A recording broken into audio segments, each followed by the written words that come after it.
अस्सलाम वालेकुम। तो आज हम न्यूमेरिकल प्रॉब्लम स्टार्ट करेंगे। सो फर्स्ट प्रॉब्लम है हमारा that how many electrons pass through an electric bulb in 1 minute if the 300 milliampere current is passing through it.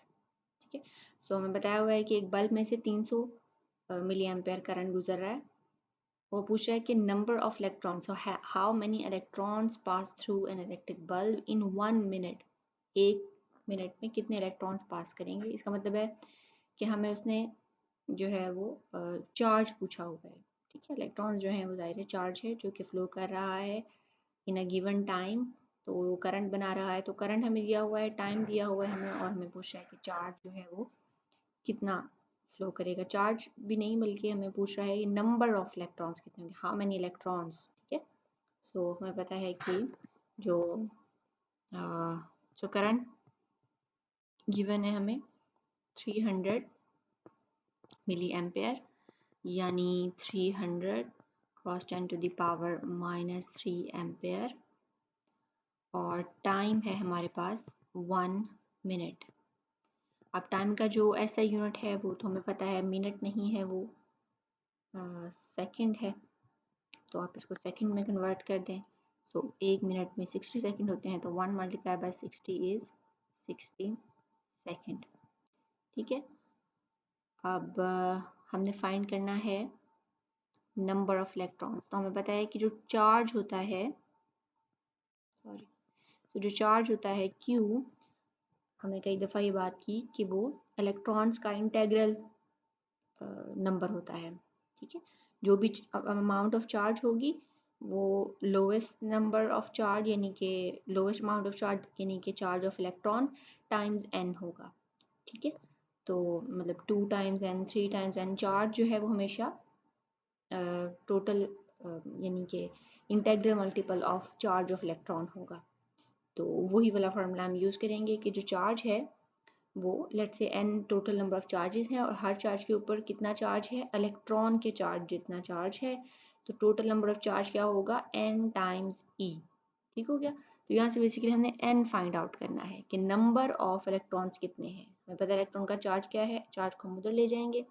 हमें फाइंड करना है कि नंबर ऑफ चार्जेस क्या है। अब यहाँ से देखो हमें, सॉरी, तो यहाँ पर I जो है, I हमें पता है वो क्या है, चार्ज पर यूनिट टाइम। ठीक हो गया। तो अब चार्ज की जगह अगर आप इसकी वैल्यू पुट कर दें, यानी I is equal to n times E divided by T। यहाँ से हमें n फाइंड आउट करना है, तो क्या करेंगे, I को T से मल्टीप्लाई कर देंगे और E से डिवाइड कर देंगे, यानी n आ जाएगा आपके पास I multiply by T divided by E। ठीक हो गया। सो I की वैल्यू पुट कर दें जो कि है 300 cross 10 to the power -3 multiply by 60 divided by 1.6 cross 10 to the power -19 which is the charge of electron coulomb. तो इसको आपने सॉल्व कर लेना है। यहाँ पे आपके पास जो है वो कुछ नंबर ऑफ इलेक्ट्रॉन्स आएंगे जो कि ये है 1.12 क्रॉस 10 टू द पावर 20, और इसके साथ कोई यूनिट नहीं होगा। Remember this is number of electrons. ठीक है, इसको आपने सॉल्व करना है, और यहाँ पर जो भी क्वांटिटी आएगी उसके साथ कोई भी यूनिट नहीं होगा, क्योंकि वो क्वांटिटी सिर्फ नंबर को शो कर रही है कि कितने नंबर ऑफ चार्जेस जो है वो फ्लो कर रहे हैं। ठीक हो गया। चलिए नेक्स्ट क्वेश्चन की तरफ आ जाते हैं। क्वेश्चन नंबर 2 है, a charge of 90 coulomb passes through a wire in 1 hour and 15 minutes। अब हमें टाइम दिया हुआ है 1 hour and 15 minutes, तो हमें अगेन इसको क्या करना है, इसको सेकंड में कन्वर्ट करना है, और चार्ज की अमाउंट भी दी हुई है, और इस दफ़ा हमसे पूछा है what is the current in the wire. ठीक है, तो ये सिंपल सा क्वेश्चन है। तो इसमें आपको तो हमारा चार्ज जो है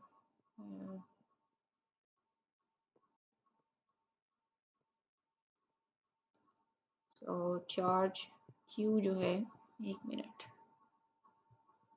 सो Q हमारा 90 कूलम है, और टाइम जो हमें गिवन है वो क्या है, 1 hour and how many minutes, 15 minutes। 15 minutes. तो पहले हमें देखना है कि टोटल कितने मिनट हो गए ये।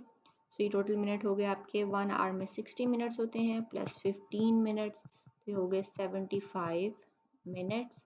और 1 मिनट में 60 सेकंड होते हैं, तो 75 मिनट्स में 75 मल्टीप्लाई बाय 60 सेकंड्स होंगे, और इसका जो भी आंसर आएगा वो आपका आ जाएगा सेकंड्स में। ये कुछ 4500 मिनट्स सेकंड्स बनेंगे। तो आई फिर क्या होगा, चार्ज डिवाइडेड बाय टाइम। तो इसको आपने सिंपली वो सॉल्व कर लेना है। 0 0 से कैंसिल हो गया, 9 5 टाइम्स 45, सो 1/50 यानी 0.02 एम्पेयर। और इसको आप 0.02 एम्पेयर को आप 20 मिली एम्पेयर भी लिख सकते हैं। ठीक है, अगर किसी को नहीं समझ आता कि ये 20 मिली एम्पेयर हमने कैसे लिखा है तो पूछ भी लें। ठीक है, सो ये हो गया हमारा सेकंड प्रॉब्लम। अब आ जाते हैं थर्ड प्रॉब्लम की तरफ। नेक्स्ट प्रॉब्लम है कि find the equivalent resistance of the circuit. तो ये हमारे पास सर्किट है और हमें इसकी इक्विवेलेंट रेजिस्टेंस फाइंड करनी है। Total current drawn from the source, ठीक है, जो यहाँ से बेसिकली जो यहाँ पे करंट फ्लो कर रहा है आई, ये वाला जो करंट है, यहाँ पे जाके ये करंट तो यही रहेगा, लेकिन यहाँ पे जाके ये डिवाइड हो जाएगा ना इस पॉइंट पे, क्योंकि आगे दो रास्ते बन रहे हैं। तो टोटल करंट फाइंड करना है जो इस सर्किट में से गुजर रहा है। देन हमने क्या फाइंड करना है, and the current through each resistor. बाद में हमने ये भी करना है कि इसके क्रॉस और इन दोनों के क्रॉस अलग-अलग, तीनों के क्रॉस में बताना है कि क्या क्या करंट गुजर रहा है। ठीक है, तो इस सर्किट को हम दोबारा ड्रॉ कर लेते हैं। तो सर्किट हमारा है कि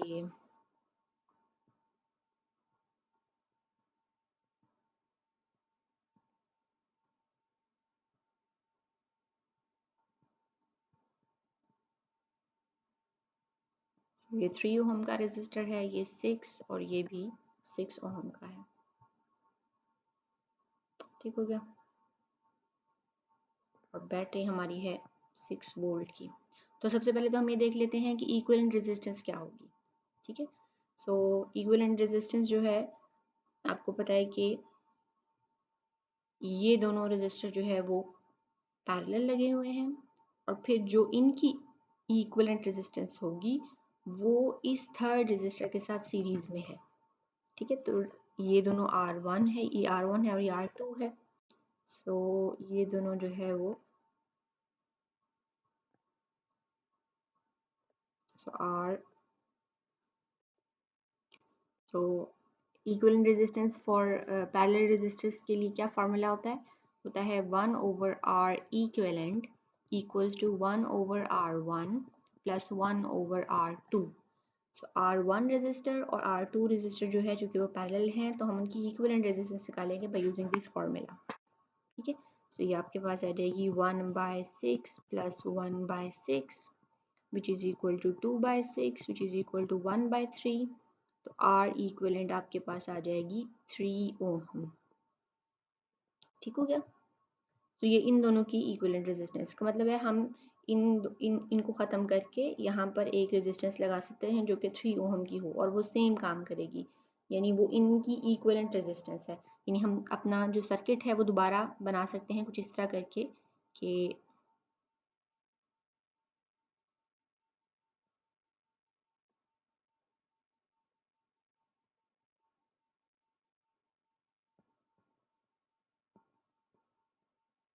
ठीक है, हम अपना सर्किट जो है वो इस तरह बना सकते हैं। अब हमारे पास ये एक आर इक्विवेलेंट आ गई है और दूसरी ये वाली आ गई है। सो अब जो इन दोनों की इक्विवेलेंट रेजिस्टेंस है, क्योंकि उसने हमें कहा है कि सर्किट की टोटल इक्विवेलेंट रेजिस्टेंस बताए ना, तो ये दोनों की इक्विवेलेंट रेजिस्टेंस तो हो गई ये वाली। अब इन दोनों की क्या होगी, ये दोनों कैसे लगे हुए हैं सीरीज में, तो इनकी क्या होगी आर इक्विवेलेंट, इस आर इक्विवेलेंट को हम आर इक्विवेलेंट डैश कह लेते हैं इससे डिस्टिंग्विश करने के लिए। तो ये क्या हो जाएगी 3 ओम प्लस 3 ओम, ये हो जाएगी 6 ओम। तो टोटल हमारी जो रेजिस्टेंस बन रही है इक्विवेलेंट रेजिस्टेंस वो क्या है 3 ओम। यानी अब हम इस सर्किट को अगर दोबारा ड्रॉ करें इक्विवेलेंट रेजिस्टेंस के साथ, टोटल इक्विवेलेंट रेजिस्टेंस के साथ, तो वो सर्किट बन जाएगा 6 ओहम और यहाँ पे 6 वोल्ट बैटरी लगी हुई है। तो ये हमारा सर्किट बन गया, इजी एंड सिंपल। ठीक है, हमने 3 रेजिस्टेंसेस की इक्विवेलेंट रेजिस्टेंस निकाली, 2 को पैरेलल सॉल्व किया, फिर उनका जो रिजल्ट आया उसको तीसरे के साथ सीरीज में सॉल्व किया, तो ये हमारे पास टोटल इक्विवेलेंट रेजिस्टेंस आ गई 6 ओहम और हमारे पास 6 वोल्ट की बैटरी लगी हुई है। तो करंट हमने फाइंड करना है सबसे पहले कि क्या है, तो हमें देखना है कि total current drawn from the circuit क्या है। तो टोटल करंट ड्रॉन का मतलब है कि जो टोटल रेजिस्टेंस है उसके क्रॉस जो सारा मतलब करंट गुजर रहा है वो क्या है। तो ये हमारे पास करंट की डायरेक्शन है आई, और यहाँ पे एक ही इक्विवेलेंट रेजिस्टेंस है, तो आई क्या हो जाएगा, हो जाएगा V डिवाइडेड बाय R, यानी 6 volt divided by 6 ohm, that is 1 ampere. ठीक हो गया। और नेक्स्ट अब हमने फाइंड करना है कि हर एक रेजिस्टर के क्रॉस कितना करंट है। ठीक है, ईच रेजिस्टर जो है उसके क्रॉस कितना करंट है। तो अब देखो कि अगर हम पे आ जाए तो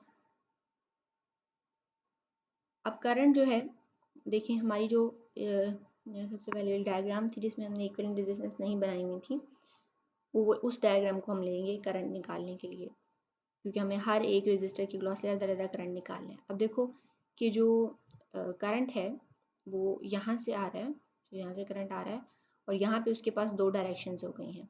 एक डायरेक्शन ऊपर की तरफ है यानी ये वाला पाथ है, दूसरा ये वाला पाथ है।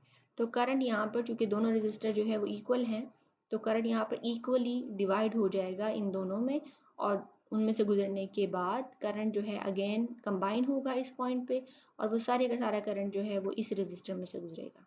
ठीक हो गया।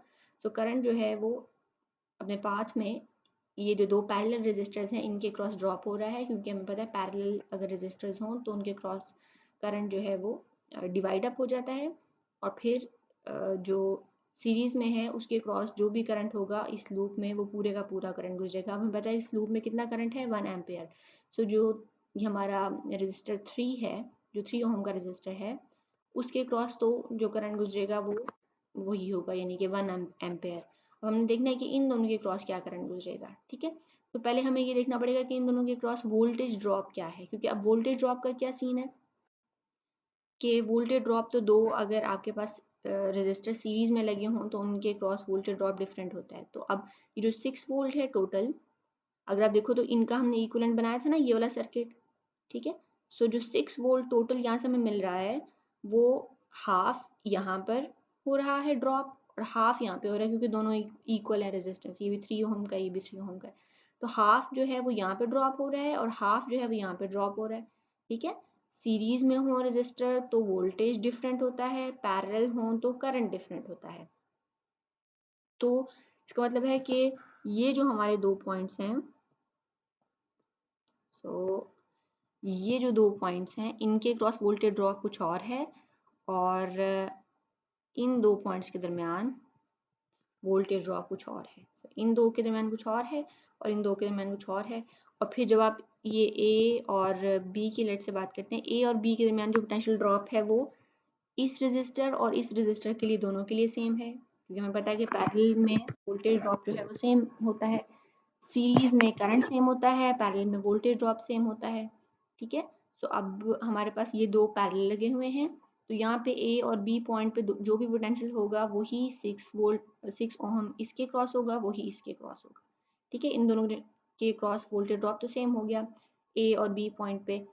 ठीक है, तो एक तो ये वोल्टेज ड्रॉप है, फिर दूसरा इन इन दो पैरेलल रेजिस्टर्स के साथ ये वाला सीरीज में लगा हुआ है, क्योंकि हमने देखा कि इसके हम इक्विवेलेंट निकालते हैं तो ये दोनों सीरीज में हैं अब, तो इसके क्रॉस वोल्टेज ड्रॉप जो है वो डिफरेंट होगा। बात समझ आ रही है, यानी इनके इन दोनों के क्रॉस डिफरेंट, लेकिन इन दोनों के क्रॉस डिफरेंट का मतलब ये है कि मतलब ये ए पॉइंट है और ये बी पॉइंट है, तो ए और बी पॉइंट पे पोटेंशियल ड्रॉप जो है वो जो भी है वही इसके क्रॉस है, वही इसके क्रॉस है। ठीक है, और इस तीसरे के क्रॉस यानी वोल्टेज जो है वो 2 हिस्सों में डिवाइड हो गया है, हाफ वोल्टेज ए और बी पॉइंट के दरमियान है, हाफ वोल्टेज बी और सी पॉइंट के दरमियान है। और ए और बी पॉइंट के दरमियान जो भी वोल्टेज है वो इन दोनों रेजिस्टर को इक्वल मिल रहा है, यानी दोनों का वोल्टेज ड्रॉप जो है वही है जो कि ए और बी पॉइंट के दरमियान होता है। सॉरी, ये काफ़ी लंबी होगी डिस्कशन, बहरहाल ये चीज़ आपको पहले से मालूम है कि वोल्टेज ड्रॉप जो है वो पैरेलल के दरमियान जो है वो पैरेलल रेजिस्टेंस में सेम होता है। ठीक है, सेम का मतलब ये कि जो भी इसके क्रॉस होगा वही इसके क्रॉस होगा, वही यहाँ से आ रहा होगा। ठीक है, ए और बी पॉइंट पे होगा। चलें जी, तो हम देख लेते हैं कि तो फिर हमें ये करना पड़ेगा कि पहले हम देखें कि वोल्टेज ड्रॉप अलग से इसके क्रॉस क्या है और वोल्टेज ड्रॉप ए और बी पॉइंट के दरमियान क्या है। ठीक है, तो इसके लिए हम क्या करते हैं, यानी potential drop cross V A B क्या होगा, जो उसमें से करंट गुजर रहा है टाइम्स द इक्विवेलेंट रेजिस्टेंस उन दोनों रेजिस्टर्स की, इन दोनों रेजिस्टर की इक्विवेलेंट रेजिस्टेंस और इनके क्रॉस जो करंट गुजर रहा है। सो ये 3 ओहम इसकी इन दोनों की इक्विवेलेंट रेजिस्टेंस थी, और जो करंट गुजर रहा है सर्किट में वो क्या है, वो आपके पास है 1 एम्पेयर। सॉरी, सो 1 एम्पेयर करंट गुजर रहा है और इक्विवेलेंट रेजिस्टेंस आपके पास 3 ओहम थी, तो आप क्या आ जाएगा 1 मल्टीप्लाई बाय 3 यानी कि 3 वोल्ट्स। ठीक है, ये ए और बी पॉइंट के दरमियान जो वोल्टेज ड्रॉप है, तो इसका मतलब है कि ये जो दो रेजिस्टर हैं इनके क्रॉस वोल्टेज ड्रॉप है 3 वोल्ट, तो बाकी का 3 वोल्ट जो है वो दूसरे रेजिस्टर के क्रॉस होगा। तो इसको हम देखें तो इस वाले सर्किट में देखें, यहाँ पे आसान है समझना। तो यहाँ पे 6 वोल्ट का टोटल हमारे पास पोटेंशियल है, और वो ये जो दो रेजिस्टर हैं इनके क्रॉस 3 वोल्ट्स मिल रहा है, इसका मतलब है बाकी का 3 वोल्ट्स जो है वो इसके क्रॉस मिल रहा होगा। अब हमें फाइंड करना है कि जो जो करंट है हर एक में, हर एक रेजिस्टर में वो क्या होगा।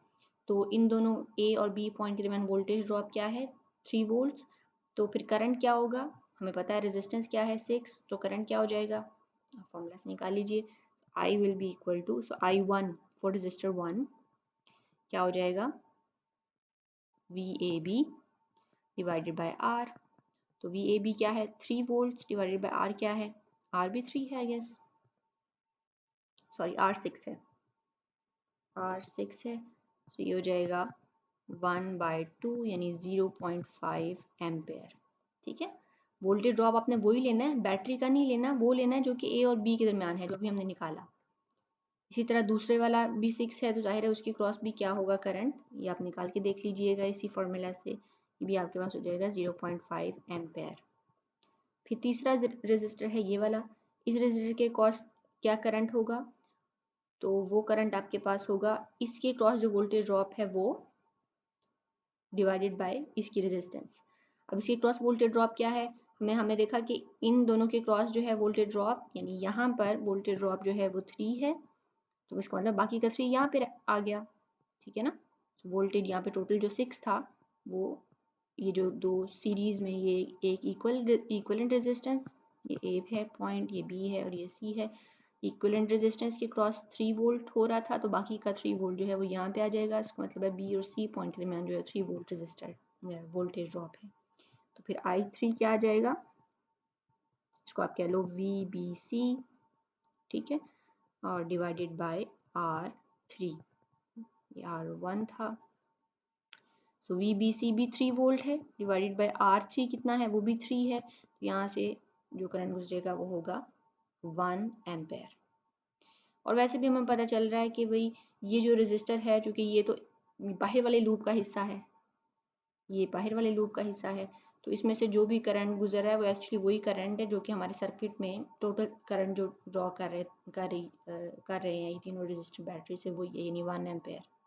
ठीक है, इसमें कोई प्रॉब्लम हो किसी किस्म की, एक भी चीज़ अगर आपको समझ ना आ रही हो तो आपने मुझसे दोबारा पूछना है, क्योंकि आप लोग अभी सिर्फ मेरी आवाज़ सुन रहे होते हो, सामने नहीं होते, तो मुझे समझ नहीं आ रहा होता कि आप में से किसको क्या समझ आ रही है और क्या नहीं समझ आ रही है, आपकी फेसेस मुझे नज़र नहीं आ रहे। सो जो भी चीज़ समझ ना आए आपने दोबारा पूछ लेनी है। ठीक है, सो आज हम यही 3 करेंगे इंशाल्लाह सुबह, बाकी के न्यूमेरिकल्स करते हैं। मंडे को आपकी कॉपीज चेक होंगी, इस बात का आप ध्यान रहे। अल्लाह हाफ़िज़।